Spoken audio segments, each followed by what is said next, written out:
Here's a few of my favorite keyboard shortcuts to truly speed up your workflow in After Effects. Starting off, one of the most useful shortcuts in After Effects is tapping the quotations key to reveal title saves. Anytime you want to place graphics or titles near the edges of your project, you should use the title saves to properly lay out your edits, and just hit quotations again to hide the title saves. If you have a number pad on the side of your keyboard, a quick and useful editing shortcut is to tap the minus and plus keys to rotate any layer by 1 degree interval. This is very helpful if you quickly want to angle your layer in no time at all. Speaking of intervals, anytime you need to edit keyframes, instead of using your mouse to click around your timeline, use the shortcuts J and K to move to the next or previous keyframe. This will allow you to easily place your playhead at the keyframe instead of hoping that you clicked in the right place. This way you can easily change your settings and you don't accidentally add a new keyframe because you misclicked. And anytime you're working with keyframes, you can smooth out the animation by hitting F9 on your keyboard. This will make the keyframe easy ease, which will essentially accelerate or deaccelerate any animation speed that you have to your set of keyframes. You can also control the speed of any animation with the graph editor. Since we're on the topic of keyframes, by hitting U on your keyboard, this will reveal all your keyframes of any selected layer. If you hit U twice, this will reveal all parameters you have affected. This is very useful for keeping your changes organized.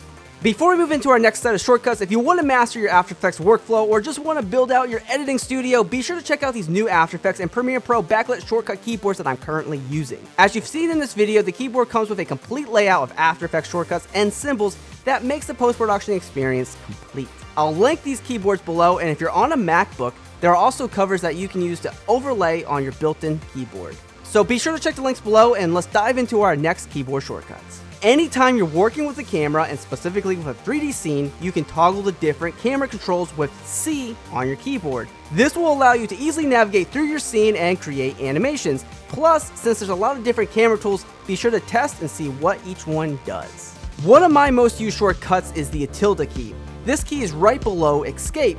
This will make any panel your mouse is hovering over full screen. So if your project has many layers, you can expand the timeline to see every layer. Or if you want a full screen playback, the tilde key can make that happen.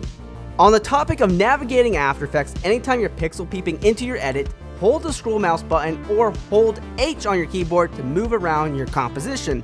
This shortcut selects the hand tool, which makes it easy to move around your project without moving a layer by accident. A fairly simple shortcut you need to know is Control K, or if you're on a Mac, it's Command K.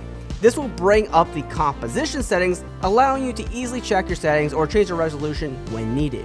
And lastly, probably one of the most computer-saving shortcuts at your disposal is cap locks. By hitting caps, you tell After Effects to stop processing your composition, allowing you to use After Effects much faster. So essentially this does away with the preview, but if you're working on an effect-heavy project and your project was lagging, cap locks is a great solution to help you finish up your edits. So I hope these shortcuts speed up your workflow, and always be creative.